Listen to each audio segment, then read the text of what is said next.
Hello student, आज हम पढ़ेंगे अध्याय 4 गतिमान आवेश तथा चुंबकत्व।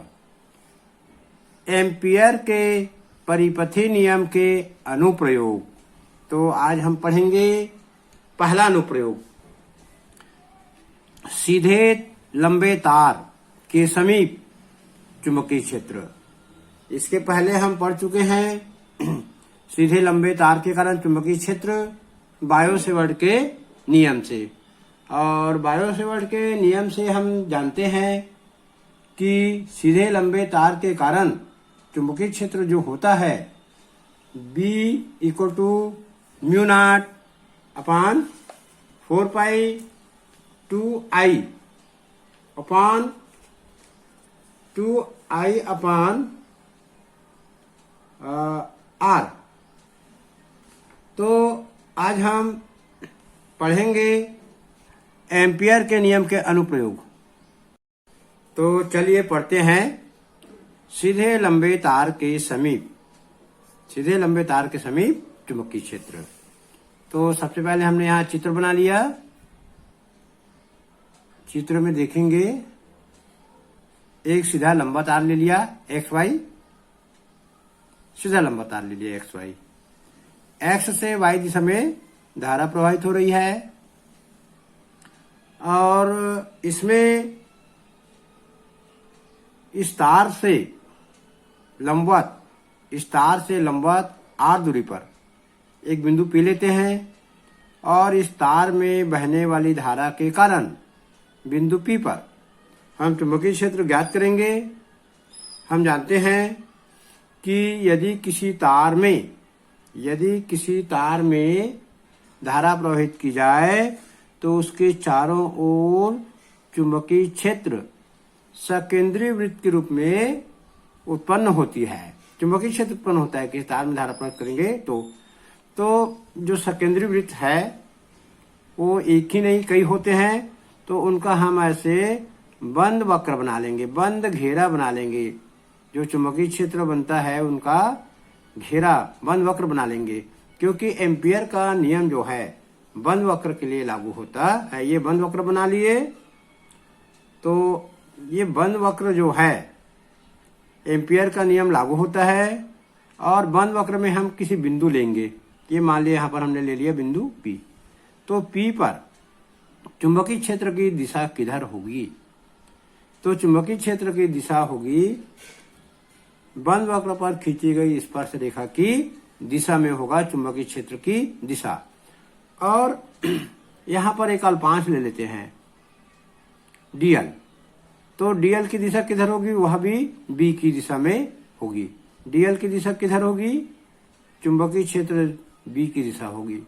तो चलिए जो चित्र में समझे उसी को लिखते हैं। मान लो कागज के तल के लंबवत XY सीधा तार है जिसमें I विद्युत धारा X से Y दिशा में प्रवाहित हो रही है। एक लंबा सीधा तार ले लिया XY जिसमें I विद्युत धारा प्रवाहित हो रही है X से Y दिशा में। इस तार से लंबवत R दूरी पर एक बिंदु P लेते हैं। चित्र में दिखेगा ये तार है, तार से R दूरी पर एक बिंदु P ले लिए। P पर चुंबकीय क्षेत्र ज्ञात करना है। अतः R त्रिज्या के वृत्त के रूप में एम्पियर लूप की कल्पना करेंगे। R त्रिज्या के वृत्त के रूप में एक एम्पियर लूप मतलब बंद वक्र जिसमें धारा बहता, जिसमें चुंबकीय क्षेत्र उत्पन्न होता है। एम्पियर लूप ऐसा बंद वक्र जिसमें चुंबकीय क्षेत्र उत्पन्न होता है जो बिंदु P से होकर गुजरता है। तो एम्पियर के परिपथी नियम से अब लिखेंगे एम्पियर के परिपथी नियम से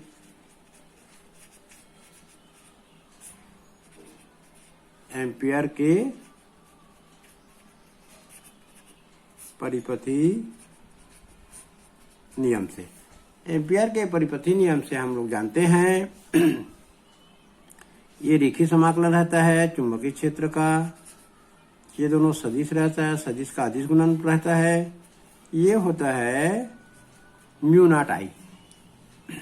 आई जो है बहने वाली धारा है तार में, तो इसको देते हैं समीकरण नंबर 1। ये हो गया एम्पियर के परिपति नियम से निर्वात में बंद वक्र के चारों ओर चुंबकीय क्षेत्र का रेखीय समाकलन म्यू नॉट इंटू आई के इक्वल होता है। अब यहां लिखेंगे बिंदु P पर B व DL की दिशा समान होगी। बिंदु P पर B व DL की दिशा समान होगी। बिंदु P पर B व DL की दिशा समान होगी। वेक्टर का चिन्ह लगा देंगे, समान होगी। उनके बीच बनने वाला कोण 0 होगा।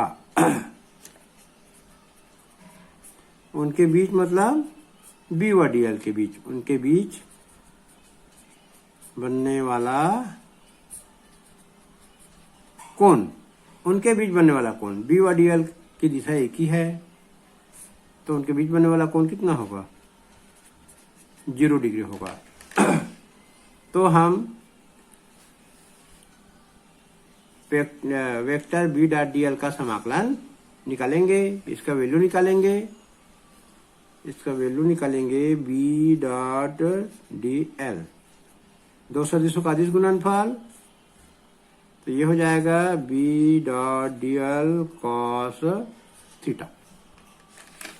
अब यहाँ पर थीटा का मान रखेंगे। थीटा का मान कितना रखेंगे? थीटा का मान रखेंगे 0। यहाँ थीटा का मान रख देंगे B डॉट DL cos 0 अंश। cos 0 का मान कितना होता है? cos 0 का मान होता है 1, तो ये हो जाएगा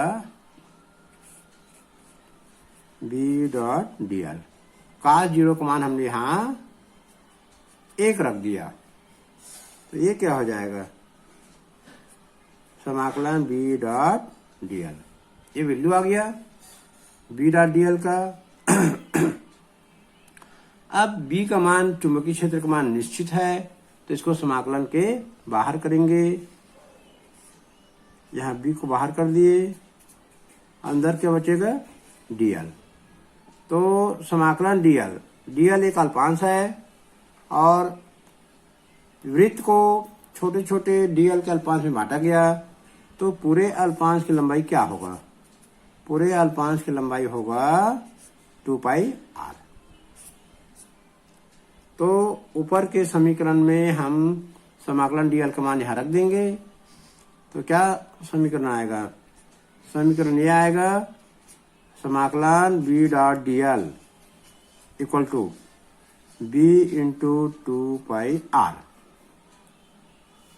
ये आ गया B डॉट DL का मान B इंटू 2 पाई r, समीकरण नंबर 2। अब जो समीकरण 1 है उसमें, समीकरण 1 में हम समाकलन B डॉट DL का मान रख देंगे। ये वाला मान देखिए समीकरण 1। समीकरण 1 में B डॉट DL का मान जो आया है B इंटू 2 पाई r यहाँ रख देंगे। फिर हमारा जो चुंबकीय क्षेत्र है सीधे लंबे तार कारण निकल जाएगा। तो हम लिखेंगे समीकरण 1 में समाकलन B डॉट DL का मान रखने पर, समीकरण 1 में इसका मान रख देंगे B डॉट DL का मान। तो समीकरण 1 को फिर से यहां लिख देता हूं। समीकरण 1 क्या था? समीकरण 1 था B डॉट DL बराबर म्यू नॉट आई। यहां मान रख दूंगा ये वाला मान, ये समीकरण 1 है, ये जो है समीकरण 1 है। इसमें B डॉट DL का मान B इंटू 2 पाई r रख दूंगा। B इंटू 2 पाई r बराबर म्यू नॉट आई। अब इसको B के लिए हल करेंगे। B into 2 pi r equal to mu naught I को B के लिए हल करेंगे। तो ये जो राशि है 2 पाई r, ये दूसरे साइड में नीचे में चला जाएगा तिर्यक गुना होकर के। चलिए, तो बी बराबर क्या हो जाएगा, म्यू नॉट आई अपान 2πr। तो ये हमारा समीकरण आ गया, समीकरण नंबर 3। ये जो आया है value B equal to mu not upon I 2πr, सीधे लंबे तार के समीप चुंबकीय क्षेत्र का मान है। इसको हम दूसरे रूप में लिख सकते हैं।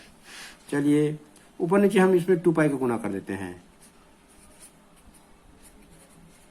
म्यू नॉट आई अपान 2πr, हम ऊपर नीचे 2 का गुना करेंगे, पाई करें 2 और 2 का गुना कर देते हैं। कर दिए गुना, ऊपर नीचे 2 का गुना कर देते हैं।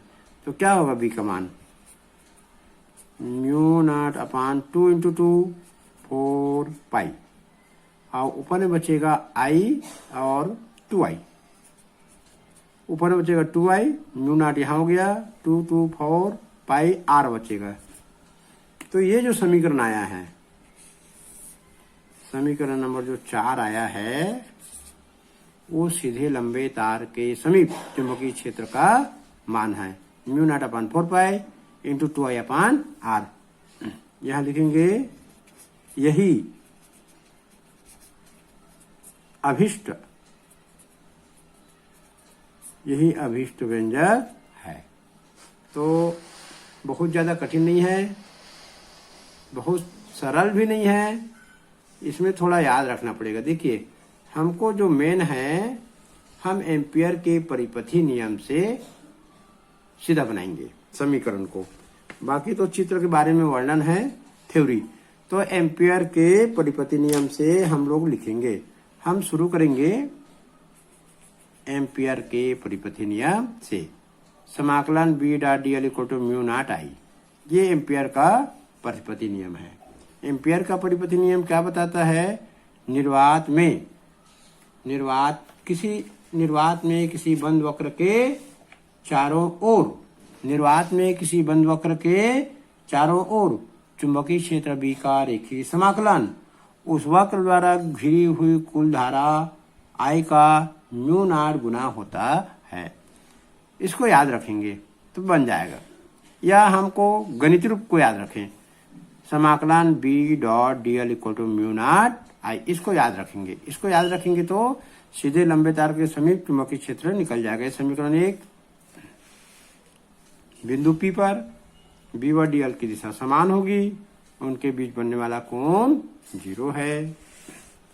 तो बी डॉट डी एल का मान निकालेंगे लेफ्ट साइड का, ये दो सदिशों का अदिश गुणन है, तो अदिश गुणन होता है B dot D L cos theta. Theta की जगह हम लोग क्या रख देंगे, 0 रखेंगे तो क्या होगा, cos 0 का मान 1 आएगा। तो ये हो गया समाकलन बी डॉट डी एल। अब समाकलन डी एल का मान कितना होता है, 2πr।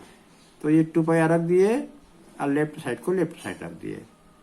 अब ये बी डॉट डी एल का मान समीकरण 1 में ले जाकर रख देंगे। ये देखिए समीकरण 1 ऐसा था, इसमें बी डॉट डी एल का मान b इंटू 2πr रख दिए। इस समीकरण को हल करने आना चाहिए, तो b इक्वल टू हो जाएगा म्यू नॉट आई अपान 2πr, ऊपर नीचे 2 का गुना कर दिए क्योंकि हमें नीचे लाना है 4π। तो ऊपर में क्या बचेगा, म्यू नॉट इंटू 2i, नीचे बचेगा 4πr। तो यही अभिष्ट व्यंजक है। तो आपको चैनल कैसे लगा, कमेंट बॉक्स में कमेंट्स लिखना। और आगे पढ़ना चाहते हैं फिजिक्स पूरा 15-16 अध्याय, तो चैनल को सब्सक्राइब कर लीजिए और आप अपना पढ़ाई कभी भी कर सकते हैं।